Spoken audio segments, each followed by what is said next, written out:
미국 내에서 처음으로 에볼라 감염 확진 판정을 받은 40대 남성 던컨이 사망했습니다. 에볼라 감염자 판정을 받은 지 9일 만인데요. 미국 정부는 5개 공항에서 당장 체온 검사를 시행하기로 했습니다. 댈러스에서 장현구 특파원입니다. 지난달 30일 미국 질병통제예방센터에 에볼라 감염 확진 판정을 받은 라이베리아 출신 남성 던컨이 8일 오전 격리 치료 중이던 미국 텍사스주 댈러스의 병원에서 숨을 거뒀습니다. This hurts deeply, and we were hoping this was not going to happen. But on behalf of the city of Dallas, I extend our deepest sympathies to the families and the friends of Mr. Duncan. 의료진은 던컨이 전날 신장 투석 후 간 기능 호전 증상을 보였다고 밝혔으나 그의 상태는 이날 오전 급속도로 악화했습니다. 라이베리아에서 에볼라 환자의 이송을 돕다가 덩달아 감염된 던컨은 이런 사실을 모르고 지난달 20일 가족과 친지가 사는 미국 댈러스에 도착했습니다. 에볼라 증세를 자각한 던컨은 엿새 후 병원을 찾았으나 의료진의 오진으로 약만 처방받고 귀가했습니다. 응급차에 실려 이틀 후 병원에 입원했지만 이미 때는 늦었습니다. 현재 임상시험 중인 브린시도포비르를 사용했지만 던컨에게 통하지 않았습니다. 미국 보건당국은 던컨과 접촉한 48명을 감염 대상자로 추정하고 이들의 상태를 면밀히 추적하고 있습니다.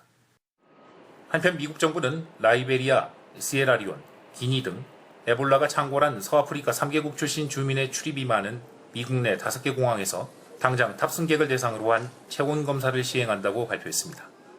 그러나 체온 검사만으로 에볼라 환자를 정확하게 가려낼 수 없다는 반론도 있어 미국 당국의 확산 방지 노력이 얼마나 빛을 볼지는 미지수입니다. 댈러스에서 연합뉴스 장영구입니다. 이렇게 에볼라 공포가 전 세계적으로 확산되고 있는 가운데 에볼라로 인한 경제적 피해도 막대할 것으로 보이는데요. 그 규모가 최대 35조 원에 달할 수도 있다는 전망도 나왔습니다. 워싱턴 김범현 특파원입니다. 세계 재무금융 분야 최대 행사인 국제통화기금과 세계은행의 연차 총회를 앞두고 세계은행이 에볼라 바이러스 확산에 따른 경제적 피해를 추산한 보고서를 내놨습니다. 최악의 시나리오와 최상의 시나리오로 나눠 에볼라가 서아프리카 경제에 미치는 영향을 분석한 겁니다. 우선 에볼라 바이러스가 진원지인 서아프리카 3개국에서 느린 속도로 진정되고 이어 이웃 국가로 퍼지는 상황을 최악의 시나리오로 꼽았습니다. 이렇게 되면 내년 말까지 326억 달러, 우리 돈 35조 원에 달하는 경제적 손해가 발생할 것이라는 게 세계은행의 전망입니다.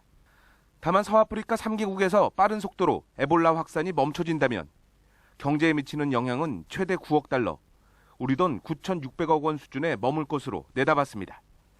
따라서 세계은행은 국제사회가 에볼라 확산에 공동 대처하는 것은 물론 경제에 막대한 영향을 미치는 에볼라 공포를 불식시키는 데도 힘을 모아야 한다고 강조했습니다.